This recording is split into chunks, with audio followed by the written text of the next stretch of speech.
Hey, Adam, thanks for jumping on and doing the after show. I don't know what we're calling these I don't know what these are called, I but like after show. yeah, after show. After show's fun. It's Yeah, good. we do it on camera, and that way our viewers can go check out what we just talked about on the podcast. I mean, if we did a digest of all the topics that we just covered in an hour, what on earth would that be, Adam? I don't know. That's a good. So that to tease the actual interview. Well, we started with this idea that I had grown up in a culture. I grew up with famous parents. I grew up in Hollywood in the 70s, and that you had seen some of that because you had dated Right. Don Adams' son. Right. And you had seen it. And I kind of said, well, what did it look like from your perspective? Because from my perspective, it looked very different. And you had a very interesting, like sometimes you were talking about how you would meet people that you were always finding yourself sequestered away in the kitchen somewhere away from the party. Somebody trying to make some human connection with you. And I can see why, because you're someone who makes a great connection. Kind of reaching out saying, I just want to feel human. None of this is working for me. You're the most human person here. I would hear that all the time, and I'd hear it from somebody who was part of the Brat Pack or whatever, whoever was famous at the time. I would hear that you're the only human here, and I'd be like, I'm really not. I'm not, but that's what they felt. They felt. But I think you are a natural kind of empath. Oh my God. And I have a similar quality, even though I was kind of on the inside of that. So I recognize that in you. And so we were saying that when I was kind of the one on the inside of that, acting very badly, out of control in the 70s, as the poster child for Hollywood brats, essentially. I was. There must have been a poster somewhere. And then that kind of led us to an interesting conversation about what are those values that at the time when I was growing up were concentrated in Hollywood that you were seeing, and how they seem to be spreading throughout the culture.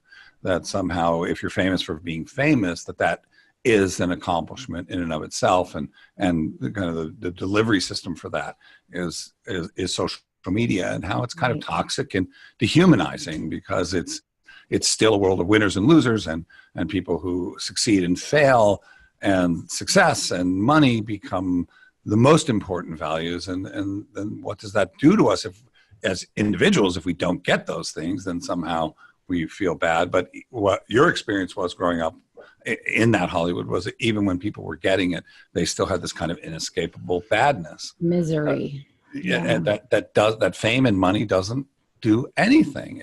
They're completely.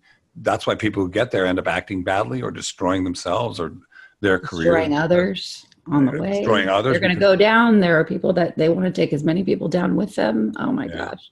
Yeah. And then that kind of led us to a conversation about, I thought your contribution was really interesting. I was kind of saying, as a culture, we've lost sight of that. And we're seeing kind of this pervasive feeling of this inner badness that we feel kind of play out all over the culture.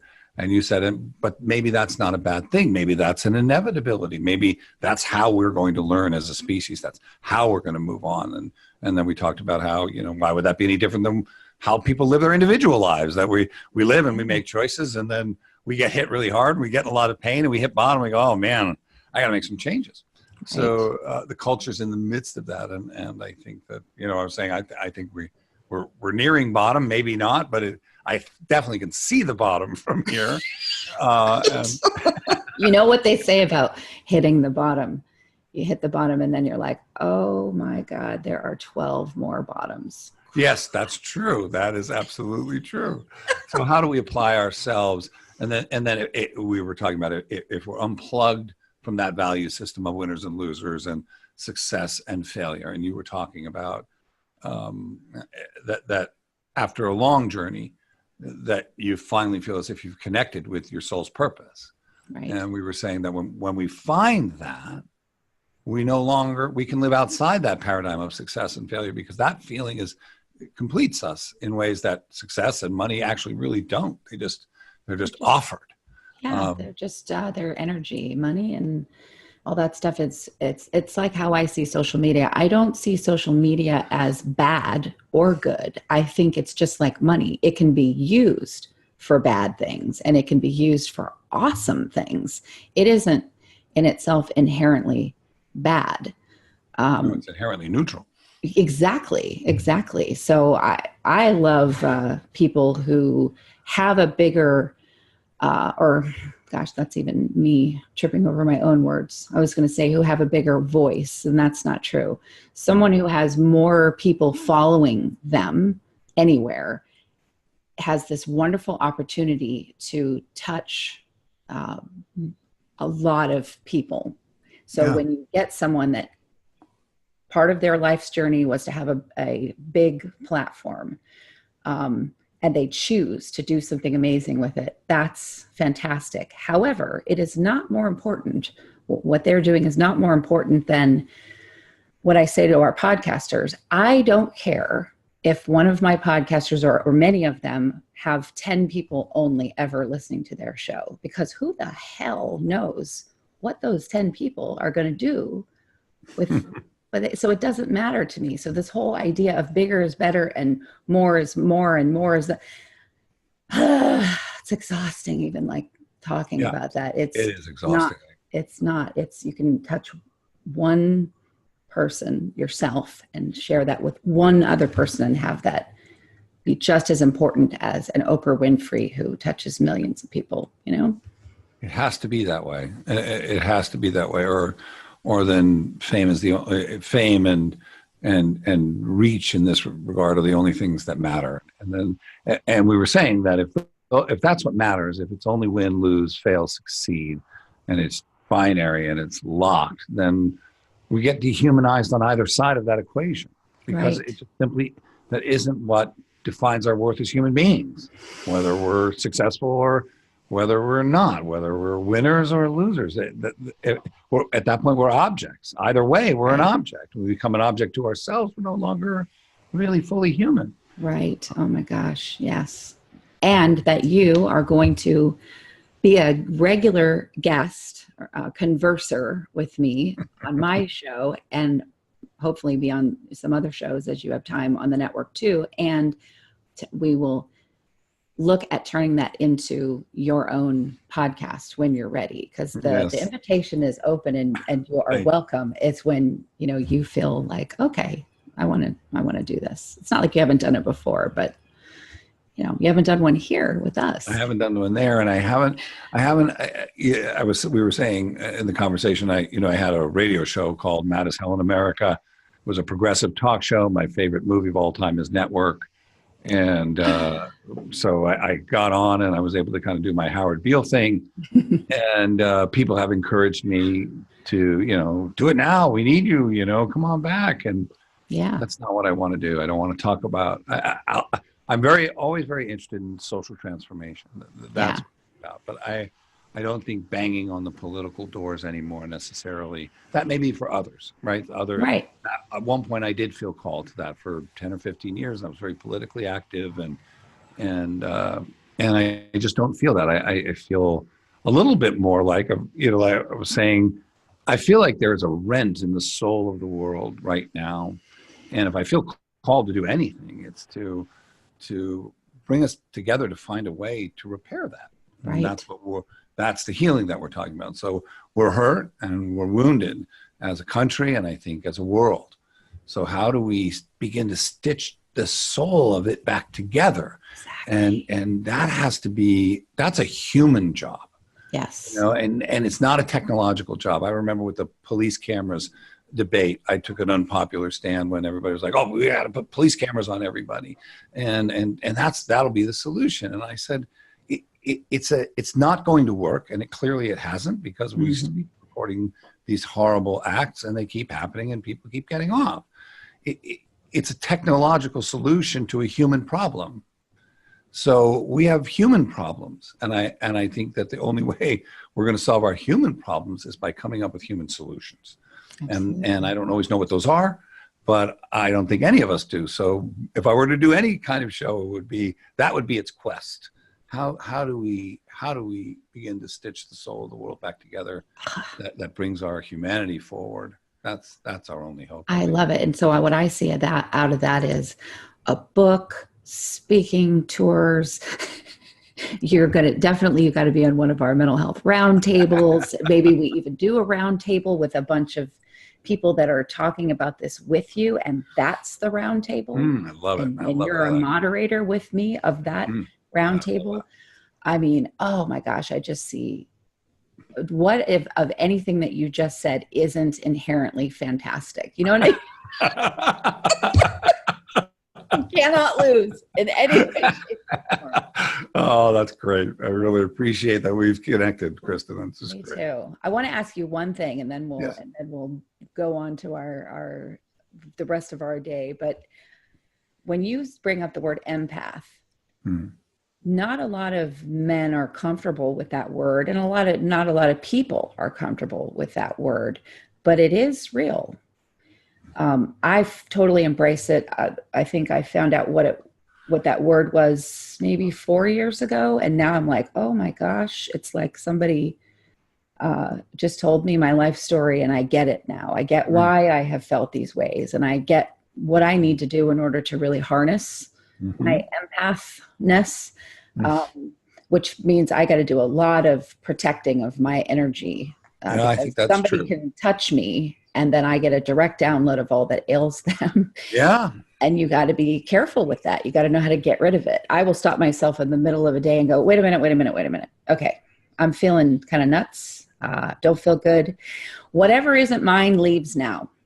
And then I feel so much better. Oh, I like that. But it's a journey to figure that out. So anyway, I'm blathering on. What do you think of when you talk about that word? I think empathy is, I think it's our greatest human quality.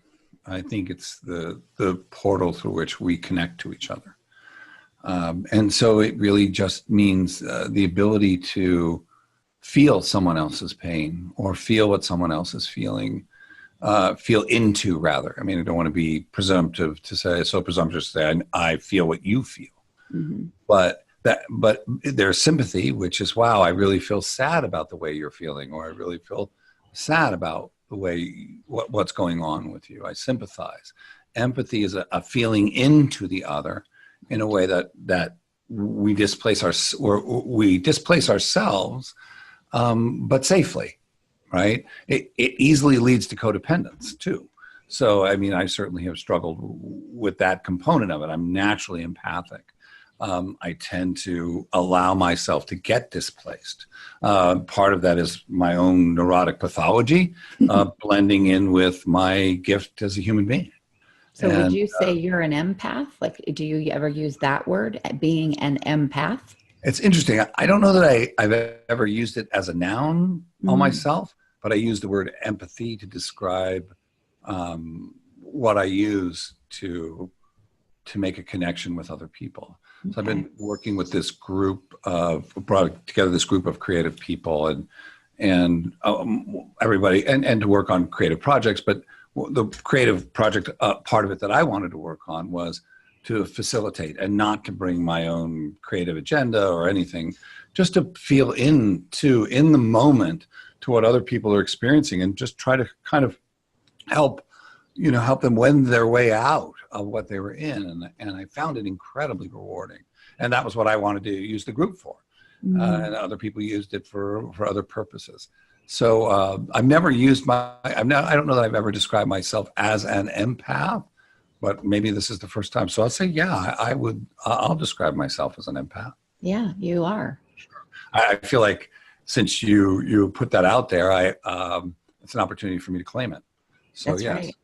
Right. The best times of my life in terms of enjoying things, not being wrapped in self-loathing and misery, were when I know a little bit about that. Yeah.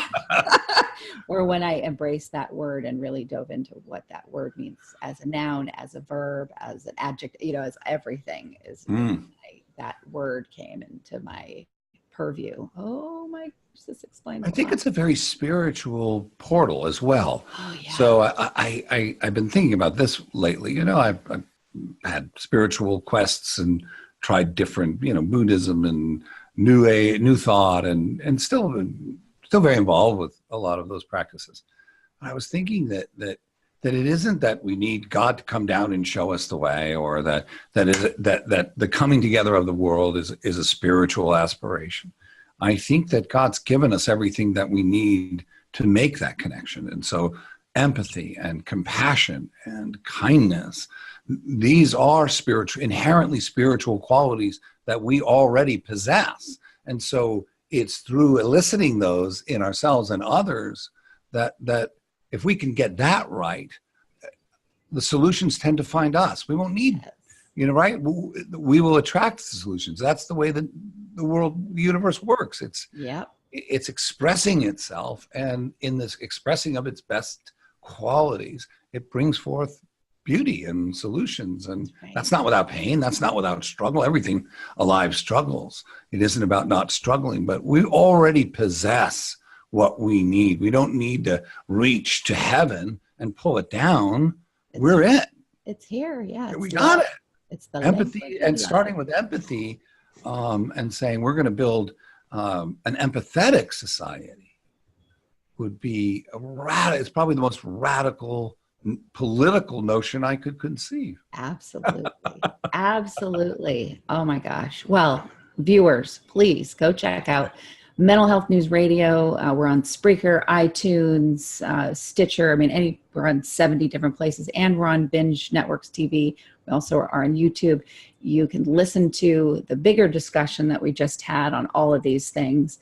And, please check us out there. Adam Klugman, thank you so much for coming on and doing this. And I can't wait for you to come on again. Oh, Kristin, this was great. Thank you so much.